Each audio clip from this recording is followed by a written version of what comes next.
Hola, queridos amigos, ¿cómo están? Damos la bienvenida a la familia del Centro Espírita León Denis y a todos los seres que se unan a nosotros en forma sincrónica o asincrónica para otro fraternal encuentro de estudio, con el anhelo que las enseñanzas que recibimos sean para beneficio tanto individual como del colectivo humano, en uno y otro lado de la vida. Hoy veremos a la señorita Emma, un ejemplo de espíritus felices incluido en el capítulo 2 de la segunda parte del libro El cielo y el infierno. La señorita Emma Libri murió muy joven, luego de crueles padecimientos a consecuencia de un accidente provocado por el fuego. Al momento de comunicarse, se encontraba en estado de erraticidad.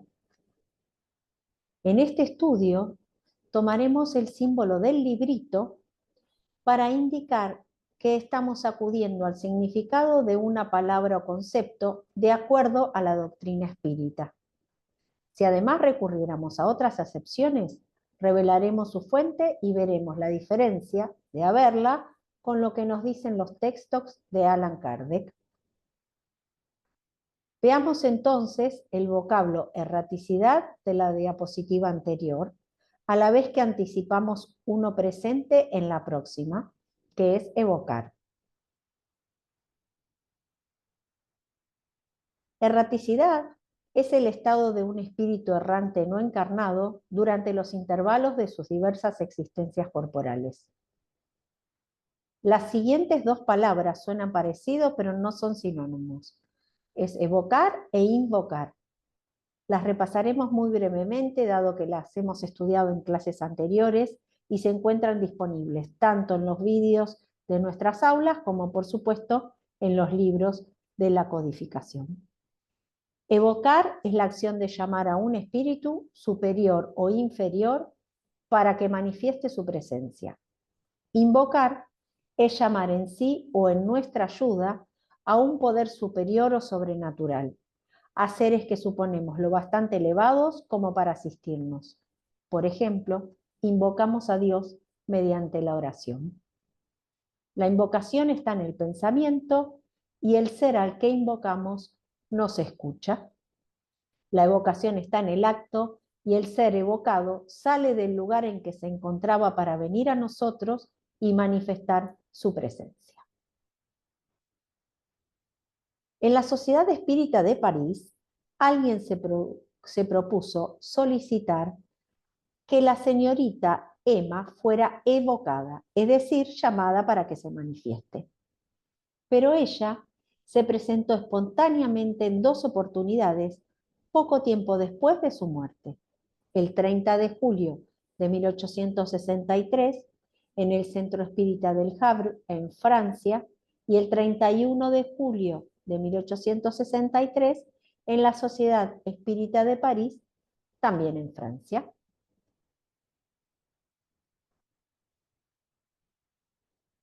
Sabemos que la Sociedad Parisina de Estudios Espíritas había sido fundada en 1858 como un centro regular de observaciones, que estaba en su mayoría compuesta por personas serias, libres de prejuicios, eminentes por sus conocimientos y por su posición social, y deseosas de ilustración.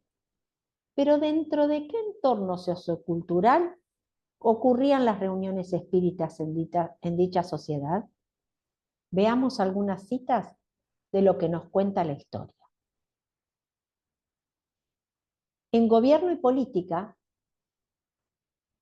Napoleón III, nacido en París en 1808, bajo el nombre de Luis Napoleón Bonaparte y posteriormente fallecido en 1873, era emperador de Francia en el periodo de las comunicaciones de la señorita Emma. Napoleón III era hijo de Hortensia de Beauharnais y Luis Bonaparte, rey de Holanda y hermano más joven de Napoleón I. Su carrera política fue construida sobre el hecho de que era sobrino de Napoleón I, cuya consagración quedó inmortalizada en el neoclasicista óleo sobre lienzo que vemos en la imagen de la derecha, que representa la pintura, pero no da muestra de su belleza. Gracias a este parentesco, Napoleón III se convirtió en el heredero legítimo de los derechos dinásticos tras las muertes sucesivas de su hermano mayor y de Napoleón II. Actualmente, sabemos que Napoleón III ha sido el último monarca de Francia. Su filosofía política era una mezcla de romanticismo, de liberalismo autoritario y de socialismo utópico, aunque en los últimos años fue insigne defensor del tradicionalismo y de la civilización católica. Quiso significar una reparación frente al anticlericalismo y el ateísmo de la Revolución Francesa, expandiendo la civilización clásica que, en su opinión, Francia representaba.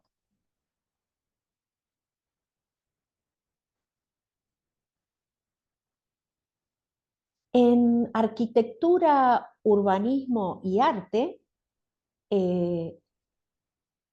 vemos que para los dos primeros, el Gare du Nord, que es la estación, cuya traducción al castellano sería Estación del Norte, estaba siendo construida en el año 1863.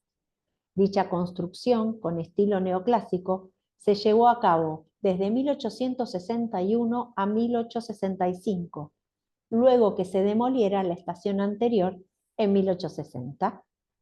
Actualmente es la primera estación de Europa y la tercera del mundo en cuanto a flujos de tráfico y acoge a más de 220 millones de visitantes al año, a quienes transporta dentro de Francia y también a destinos internacionales como Londres, Bélgica y Países Bajos. Hoy en día se puede admirar la majestuosa fachada decorada con 23 estatuas de famosos escultores. Esta obra del arquitecto francés Jacques Gifford fue catalogada como monumento histórico desde el 15 de enero de 1975. Respecto del arte, el Salón de los Rechazados,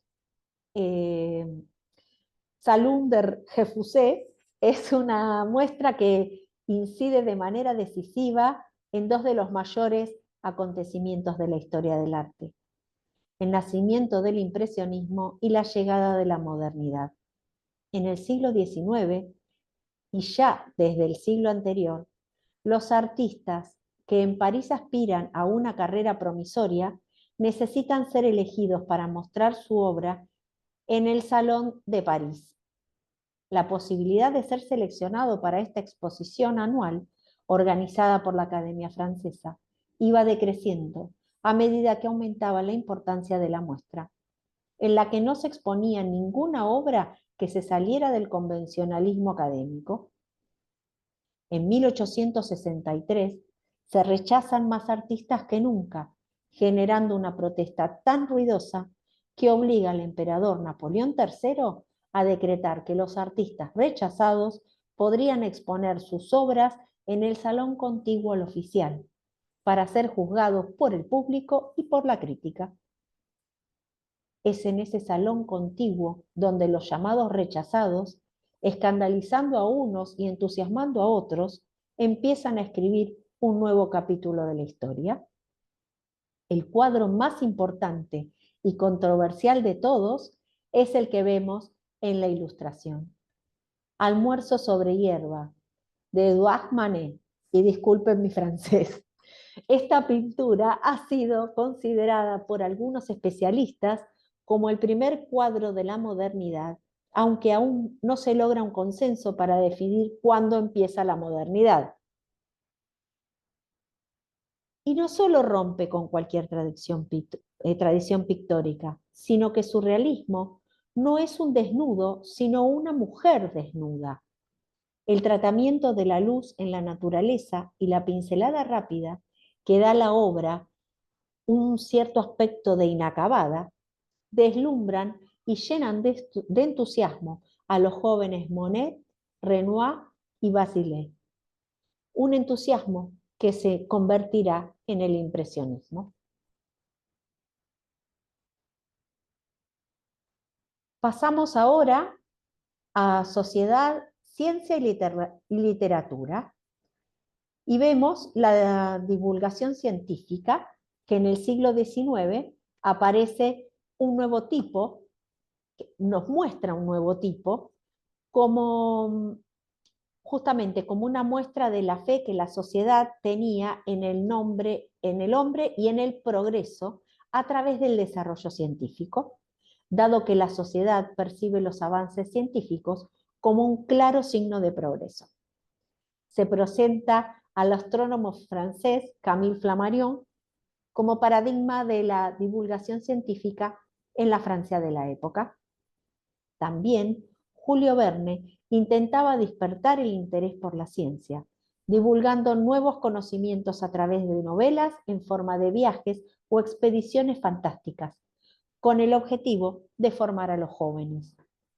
El ascenso de aquella divulgación científica y su expresión a través de museos, exposiciones y conferencias corre en paralelo al de la educación, la formación y adquiere carácter sociopolítico.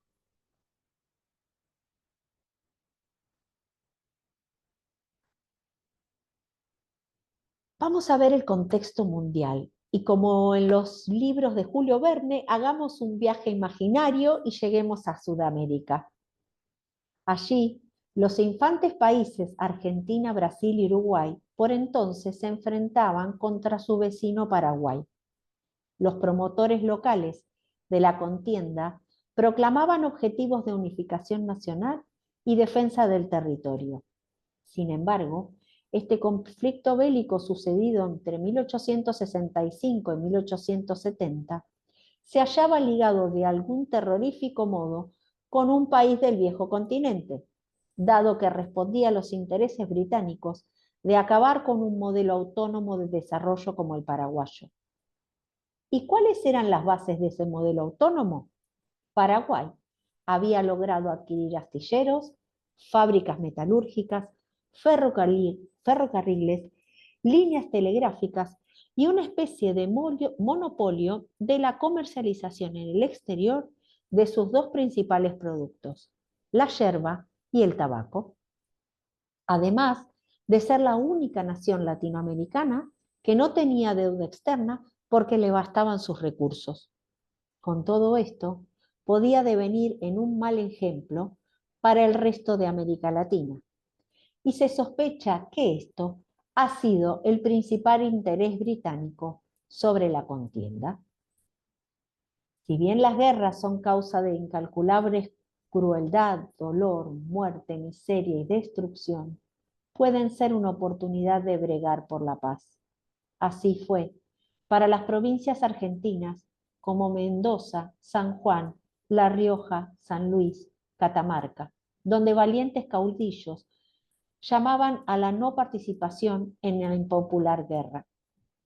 Otras formas de oposición fueron la negación de los trabajadores correntinos a construir embarcaciones para las tropas aliadas y la prédica de pensadores que, como Juan Bautista Alberdi y José Hernández, apoyaban a Paraguay. Puede resultar esperanzador para la raza humana saber que, aún en las peores situaciones, encontráramos seres comprometidos con el camino del bien.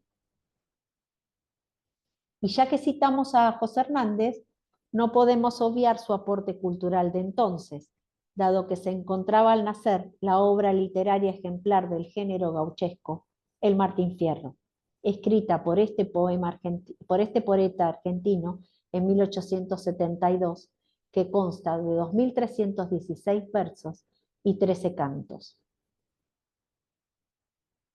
América del Norte sería testigo en 1865 del asesinato del político y abogado estadounidense Abraham Lincoln, quien fuera el 16º presidente de Estados Unidos de América. Lincoln fortaleció el gobierno federal, modernizó la economía y lideró a los Estados Unidos durante la Guerra de la Secesión.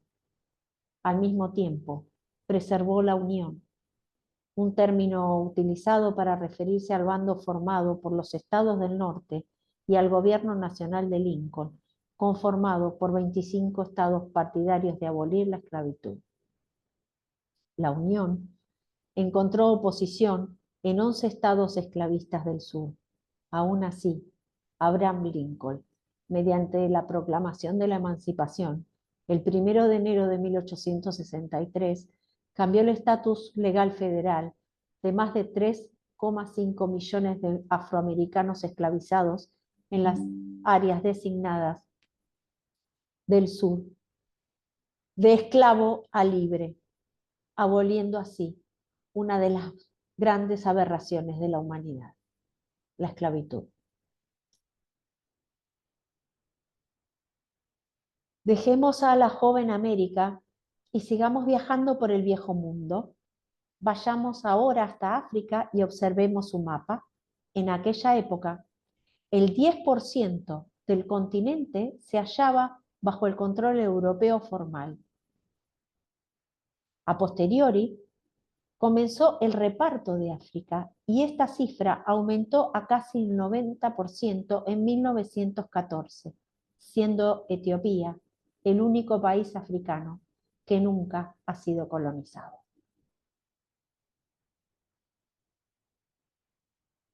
Sigamos pues en el continente europeo. En Alemania, el filósofo, fisiólogo y psicólogo, y también doctor en medicina, el doctor Hund, construía las bases de lo que se convertiría en el primer instituto de psicología experimental, creado por él en la ciudad de Leipzig en 1879 para estudiar a través del método experimental la experiencia inmediata y observable. En este laboratorio se realizaban estudios que dieron origen a la psicología moderna.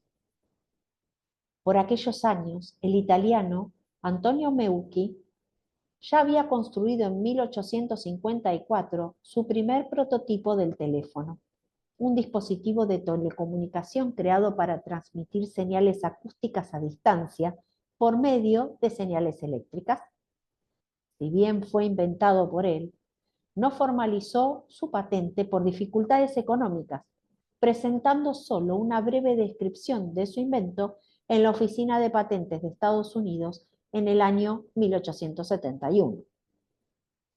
5 años después, el escocés Alexander Graham Bell fue el primero en patentarlo formalmente. Y durante muchos años, junto a Elisha Gray, fueron considerados los inventores del teléfono.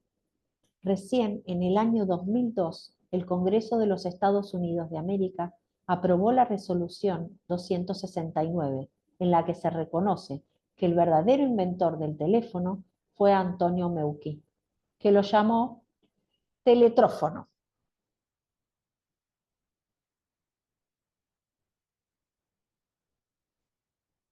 Bueno, vamos entonces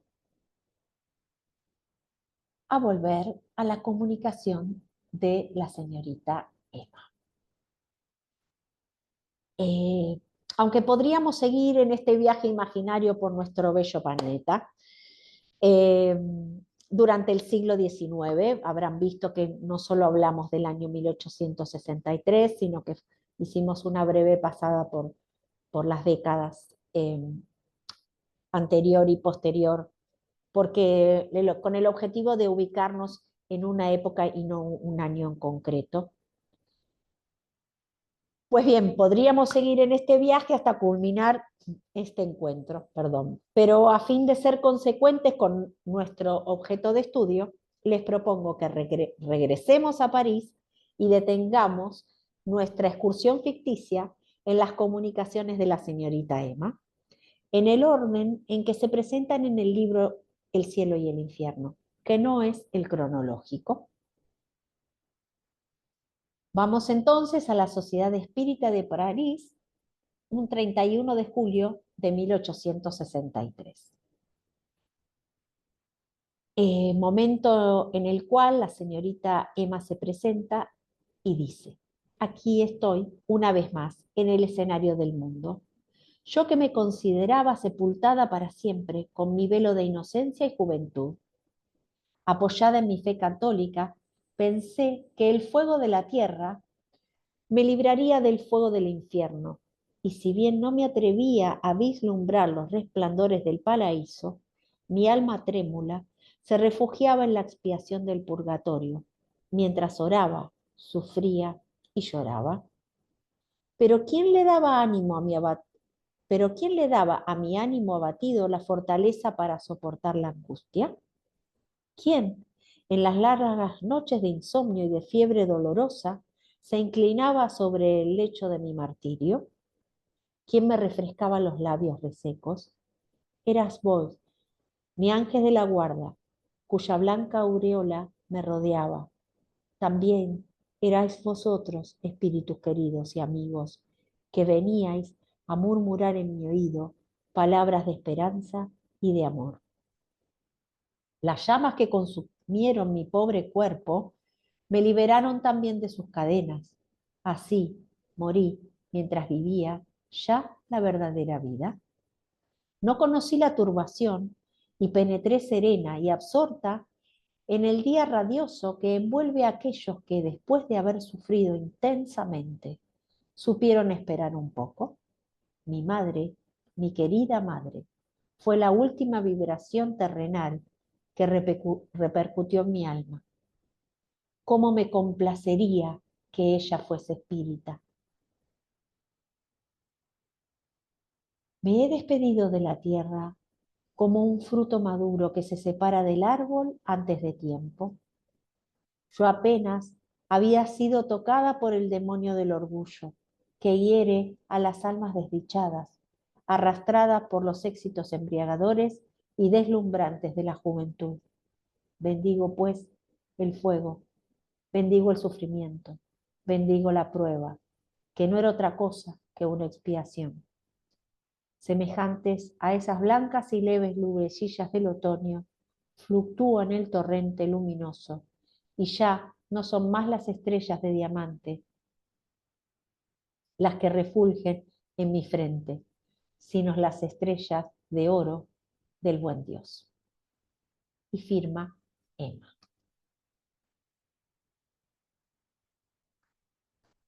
Bueno, vamos a resumir algunos tópicos de los que nos cuenta la señorita Emma, que se creía sepultada para siempre, no pudiendo volver a este mundo, que los conceptos adoptados en su pasado como católica la habían confundido, dado que circunscribían sus existencias a la tierra, el paraíso, el purgatorio y el infierno, que su alma se refugiaba en la oración, que durante el martirio que padecía su quemado cuerpo, fuertes dolores, fiebre, insomnio, sequedad, recibía consuelo a su angustia y su miedo, fortaleza, amor y esperanza que le brindaban su ángel de la guarda y sus espíritus amigos, que su madre fue la última vibración terrenal que recibió su alma y que le gustaría que ella fuera espírita.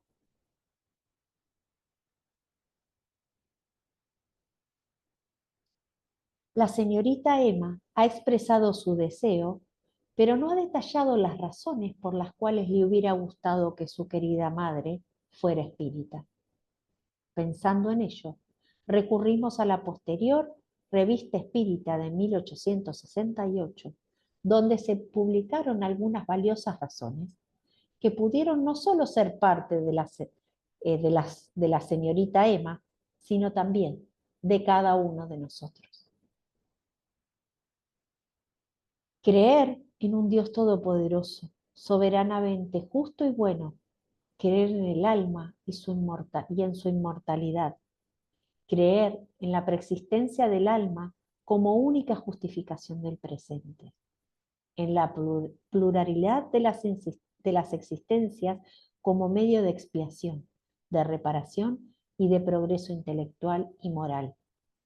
Creer en la perfectibilidad de los seres, aún en los más imperfectos, en la felicidad que va en aumento de acuerdo con la perfección, en la justa remuneración del bien y del mal, conforme al principio que dice, a cada uno según sus obras, creer en la justicia imparcial, sin excepciones, favores ni privilegios para con ninguna criatura, en una expiación limitada que solo se padece mientras dura la imperfección, en el libre albedrío del hombre, que siempre le permite elegir entre el bien y el mal.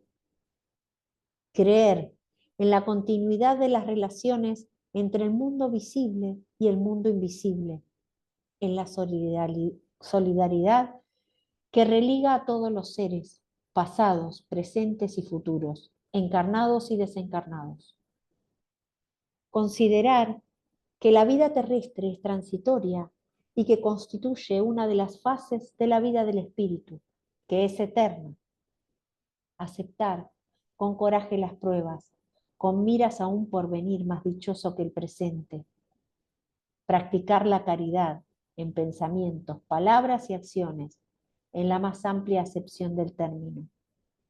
Esforzarse cada día para ser mejor que en la víspera, de modo de extirpar las imperfecciones del alma. Someter todas nuestras creencias al control del libre examen y de la razón. Y no aceptar nada mediante la fe ciega. Respetar todas las creencias sinceras, por más irracionales que nos parezcan. Y no violentar la conciencia de nadie. Ver, por último, en los descubrimientos de la ciencia, la revelación de las leyes de la naturaleza, que son las leyes de Dios. Ese es el credo, la religión del espiritismo, religión que puede conciliarse con todos los cultos, es decir, con los diversos modos de adorar a Dios. Ese es el lazo que debe unir a los espíritas en una santa comunión de pensamientos, mientras aguardamos que reúna a todos los hombres bajo el estandarte de la fraternidad universal.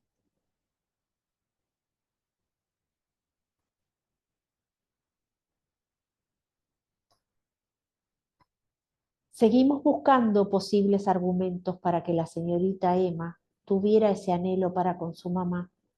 Fuimos entonces hasta el espíritu André Louis, que decía: el espiritismo tiene como misión fundamental entre los hombres la reforma interior de cada uno, porque proporciona explicaciones al porqué de los destinos, razón por la cual restablece y corrige muchos de los conceptos usuales, a fin de que se haga la luz en las conciencias y el consuelo en los corazones.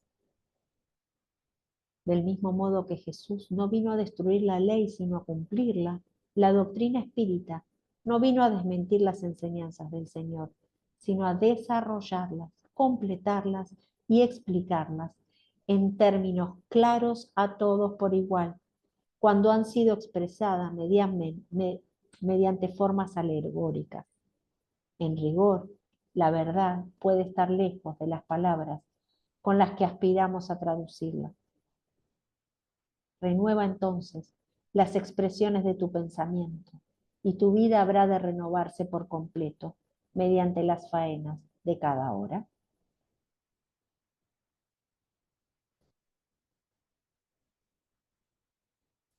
¿Han pensado alguno de ustedes alguna vez cuáles son los muchos beneficios que les ofrece la codificación espírita? Nosotros muchas, como seguramente ustedes. Con el fin de profundizar el tema, recurrimos al libro El Espiritismo en su en su más simple expresión, para repasar otros preciados motivos.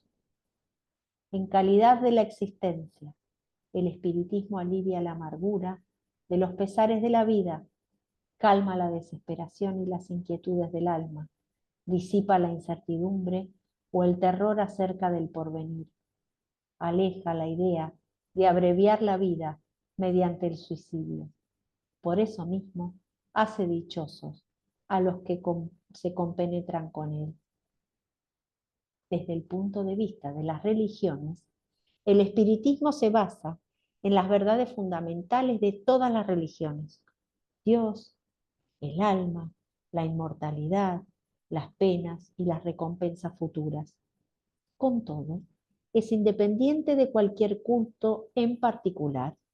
Su objetivo consiste en probar a los que niegan o dudan que el alma existe y sobrevive al cuerpo, y que después de la muerte sufre las consecuencias del bien y del mal que ha cometido durante la vida corporal.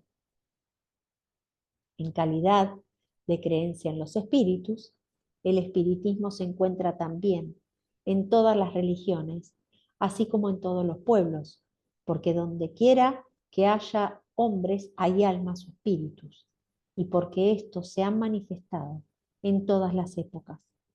El relato de las manifestaciones figura en todas las religiones sin excepción. Así pues, se puede ser católico, tanto griego como romano, protestante, judío o musulmán, y creer en las manifestaciones de los espíritus. Por consiguiente, ser espírita. Y en calidad de moral, el espiritismo es esencialmente cristiano, porque la que enseña no es sino el desarrollo y la aplicación de la moral de Cristo, la más pura de todas, y cuya superioridad nadie discute. Prueba evidente de que es la ley de Dios. Esta moral es para uso del mundo entero. El espiritismo es independiente de toda forma de culto, no prescribe ninguno de ellos, ni se ocupa de dogmas particulares, razón por la cual no constituye una ley especial, pues tampoco tiene sacerdotes ni templos a quienes le preguntan si hacen bien o mal, si hacen bien al seguir tal o cual práctica. Responde: si creéis que es una obligación para vuestra conciencia, hacedlo. Dios siempre toma en cuenta la intención.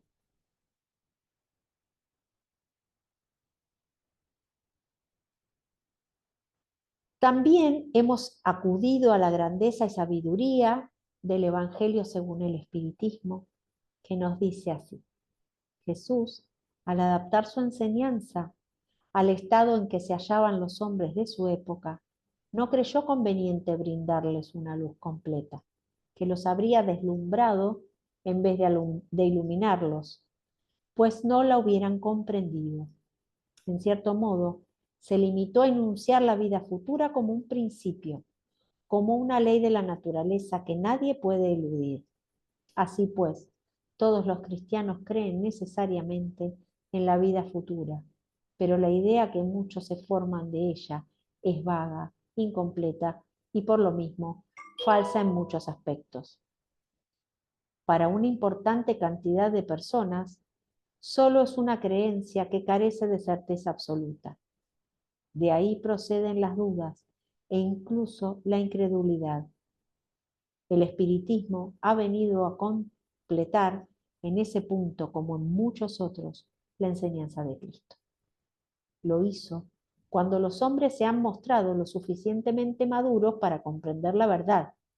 Con el espiritismo, la vida futura ya no es un simple artículo de fe, una hipótesis, sino una realidad material demostrada por los hechos, porque son los testigos oculares los que vienen a describirla en todas sus fases y en todos sus detalles. Así, no solo ya no es posible la duda, sino que hasta la inteligencia más común puede representarse la vida futura en su verdadero aspecto, del mismo modo que nos representamos un país acerca del cual se lee una descripción detallada. Ahora bien, esa descripción de la vida futura es tan pormenorizada y las condiciones de existencia, feliz o desdichada, de los que se encuentran en ella son tan racionales que resulta forzoso decir que no se puede, que no puede ser de otro modo, y que construye constituye realmente la verdadera justicia de Dios.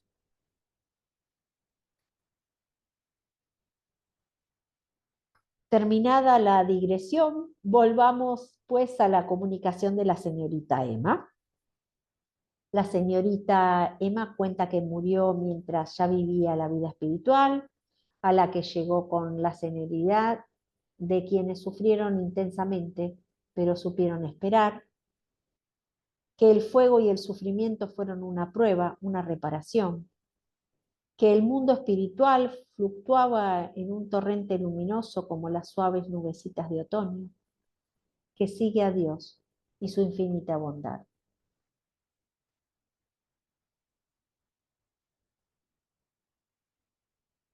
Eh, Encontramos aquí dos palabras nuevas, que tenemos el símbolo del librito, y vamos a explicarlas. Eh, la turbación es al dejar el cuerpo, el alma no tiene inmediatamente conciencia de sí misma, sino que permanece algún tiempo en un estado de turbación, cuyo grado y duración dependen de la elevación del espíritu.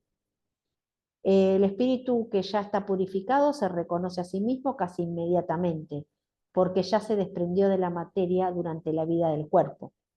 El espíritu que conoce el espiritismo comprende por anticipado esta situación.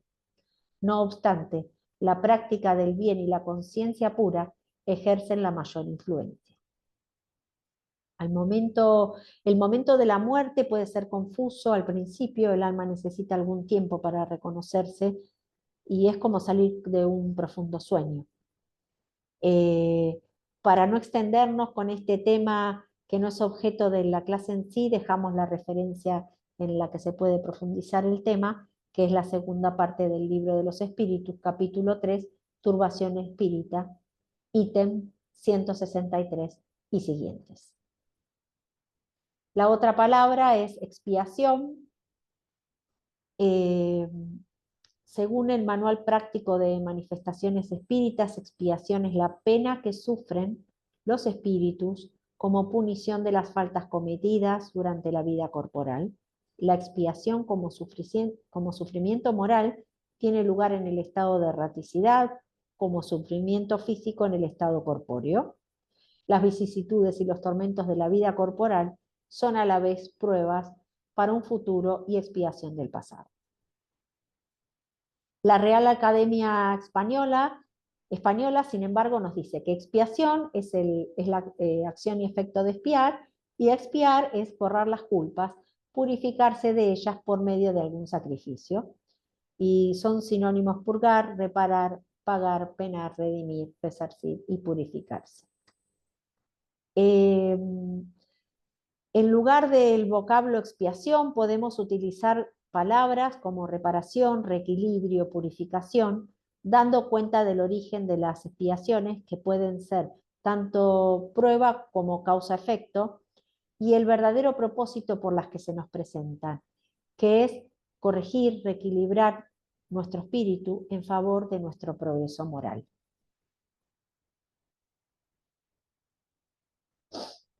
Sigamos el viaje, yendo ahora hasta la comunicación de la señorita Emma Libri, en esta oportunidad en el Centro Espírita del Havre, Francia, el 30 de julio de 1863. Quienes sufren en la tierra reciben la recompensa en la otra vida. Dios es todo justicia y misericordia para los que sufren en ese mundo. Nuestro Creador les concede una dicha tan pura, una felicidad tan perfecta, que si las pobres criaturas humanas pudieran sondear los misteriosos designios, no deberían temer a los padecimientos ni a la muerte. Pero la tierra es a menudo un lugar de pruebas difíciles, repleto de dolores atroces. Resignaos si ellas os han herido.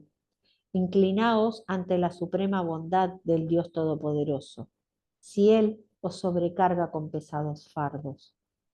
Y cuando os llame ante su presencia después de crueles padecimientos, veréis en la otra vida, la vida dichosa, cuán insignificantes eran las dolorosas pruebas que padecisteis en la tierra.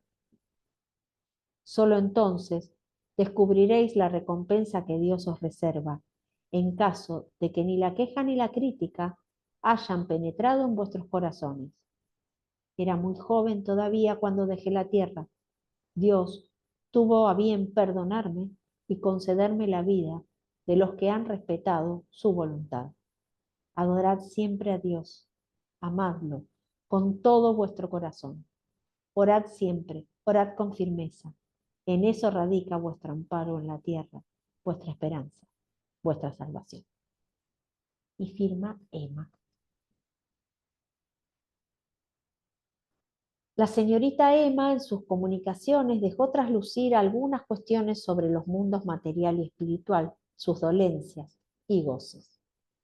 Veamos algunos conceptos que nos enseña el Evangelio según el Espiritismo sobre ambos lados de la vida. En los mundos intermedios hay una combinación del bien y del mal, con predominio de uno u otro, según el grado de adelanto de quienes habitan en ellos.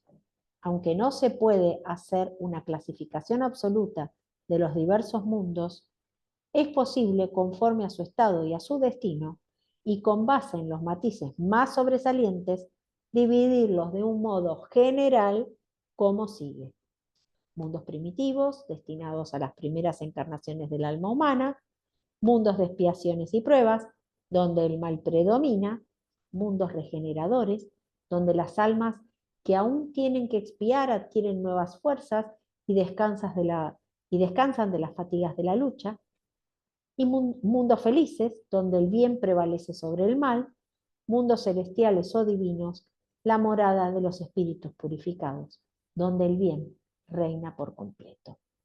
La tierra pertenece a la categoría de los mundos de expiaciones y pruebas, por eso en ella el hombre está expuesto a tantas miserias.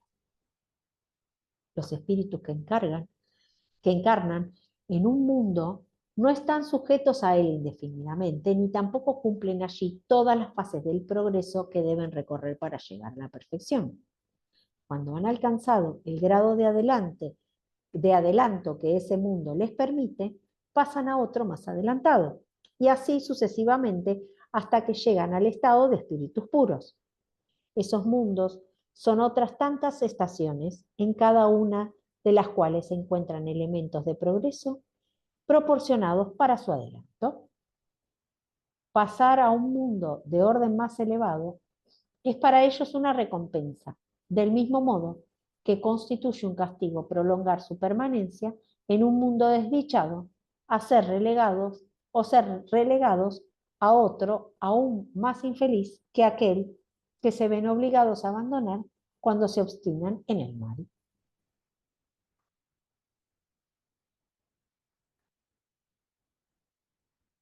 Diferentes estados del alma en la erraticidad.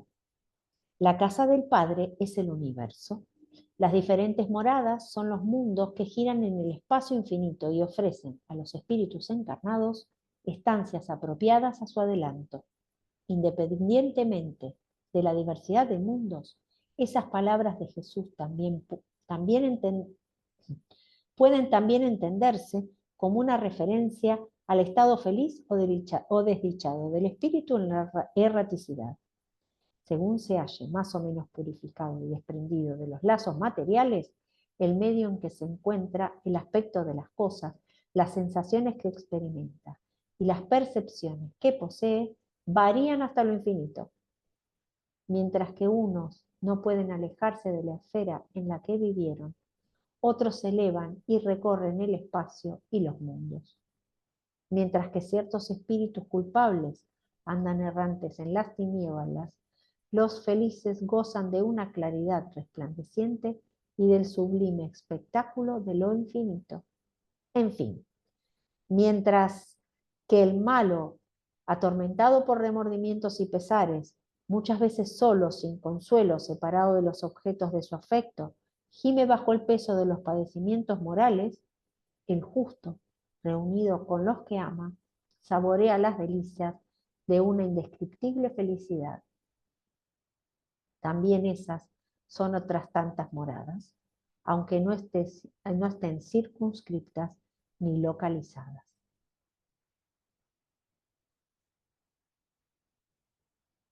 Bueno, erraticidad es el estado de los espíritus errantes, es decir, no encarnados, durante el intervalo de sus existencias corporales.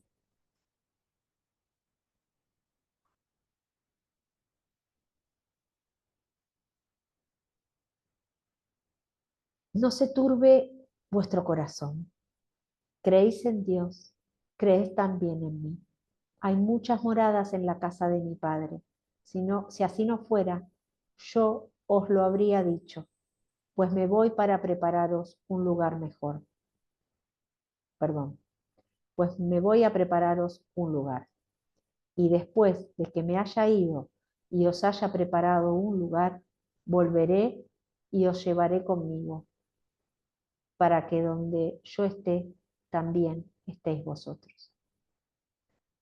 Este es un texto del Evangelio de San Juan, capítulo 14, versículos 1 a 3.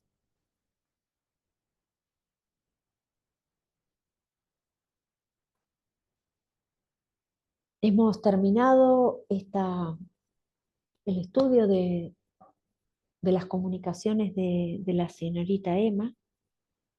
Eh, Damos gracias al espíritu de quien fuera la señorita Emma Libri, porque la expresión de sus apetencias para con su amada madre nos inspiró a revisar nuevamente los beneficios del espiritismo, ofrecidos para todo ser ávido de consuelo, de inspiración, de guía, de interiorización sobre el mundo espiritual, de esperanza, de pautas para el desarrollo moral y de un sentido para la existencia, entre otras aspiraciones. Gracias a ustedes, compañeros de camino, a uno y otro lado de la vida, por su tiempo y atención. Gracias por acercarse a compartir las enseñanzas espíritas en la familia del Centro Espírita León Denis, deseando que los ejemplos de Jesús y de los espíritus superiores se sigan expandiendo en la humanidad, que la luz del Padre ilumine nuestros progresos en la senda de la verdad y que su amor reine en nuestros espíritus y en el de todos los seres. Nos despedimos hasta el próximo encuentro, queridos amigos.